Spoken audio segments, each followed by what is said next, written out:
একদম বাজারের মতো চিকেন পিৎজা কিভাবে ঘরে বানাবে তারই রেসিপি তোমাদের সাথে আজকে আমি শেয়ার করছি। তো প্রথমে চিকেনটা বানানোর জন্য আমি এখানে একটা বোল নিয়েছি, তাতে কাশ্মীরি লঙ্কার গুঁড়ো আর কাসুরি মেথি নিয়েছি, আর একটু সর্ষের তেল গরম করে এতে দিয়ে দেবো। এবারে এখানে 2 চামচ মতো টক দই, খুব অল্প পরিমাণে আদা বাটা, অল্প পরিমাণে রসুন বাটা, একটুখানি ভাজা মশলা দিতে পারো, আর না হলে জিরে গুঁড়ো আর ধনে গুঁড়ো অল্প পরিমাণে দিতে পারো, আর একটু গোলমরিচের গুঁড়ো। এবারে মাংসটাকে দিয়ে ভালো করে এটাকে ম্যারিনেট হতে ফ্রিজে রেখে দেব প্রায় 3 থেকে 4 ঘন্টা। তো এবারে দেখো, এবারে ম্যারিনেট হয়ে গেছে আমার মাংসটা, ফ্রিজ থেকে আমি বের করে নেব। এবার একটা ফ্রাইং প্যান চাপিয়ে দিয়েছি, তাতে খুব অল্প পরিমাণে সর্ষের তেল দিয়েছি।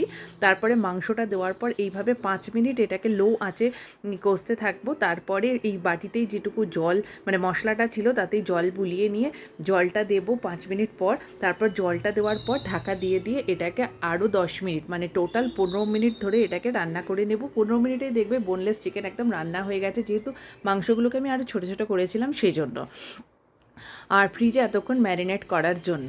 এবার একটা বাটি নিয়েছি, দেখো তাতে আমি হাফ কাপ মতো জল নিয়েছি, একদম গরম জল, ধোঁয়া ওঠা জল। এবার 1 চামচ চিনি দিয়ে জলটা গুলে নেব। তারপর 2 চামচ এখানে ইস্ট দিয়েছি, ইস্টটাকেও গুলে নিয়েছি। এবার 15 মিনিট এটাকে ঢাকা দিয়ে রেখে দেবো। 15 মিনিট পর দেখো দেখাচ্ছি আমি, এটা ফার্মেন্ট হয়ে গেছে। এবারে আমি 2 কাপ মতো এখানে ময়দা নিয়েছি, পরিমাণ মতো নুন নিয়েছি, আবারও 1 চামচ এখানে চিনি নিয়েছি। তারপর ওই যে ফার্মেন্ট হয়েছে ইস্ট, সেটা আমি এখানে দিয়ে দেবো। আর বাড়িটাতেও কিছু লেগেছিল ইস্ট, তো সেটাকেও জল বুলিয়ে আমি এখানে দিয়ে দেবো। তারপরে জল দিয়ে দিয়ে এই ময়দাটাকে মেখে নেব। খুব বেশি কিন্তু জল দিও না, অল্প অল্প করে জল দিয়ে দিয়ে এটাকে মাখতে হবে।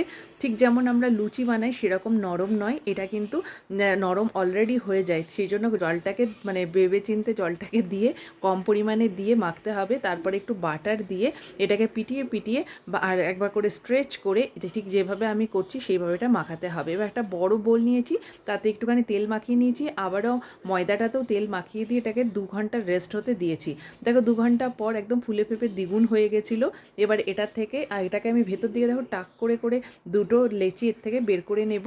এবারে হাতে কিন্তু সেই সময় কিন্তু তেল লাগিয়ে নিতে হবে, তাহলে কিন্তু ময়দাটা সেট করতে কোনো রকম অসুবিধা হবে না, কারণ এই ময়দাটা আরও নরম হয়ে যায় ইস্ট দেওয়ার পর।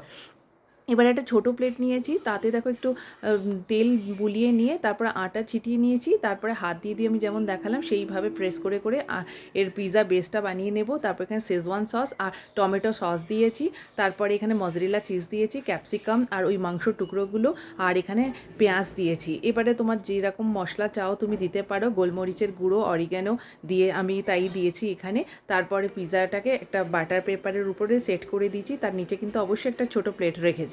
এবারে দেখো নুন দিয়ে কড়াইটাকে আমি 5 মিনিট প্রিহিট করে নিয়েছিলাম। তারপরে পিৎজাটাকে বসিয়ে প্রায় 20 মিনিট এটাকে লো আঁচে কুক হতে দিয়েছি। 20 মিনিট পর আমি তোমাদেরকে এটাকে সাবধানে বের করে দেখাচ্ছি। তলাটাও দেখো কি সুন্দর বিস্কুটের মতো হয়েছে না, একদম বাজারে কেনার মতো।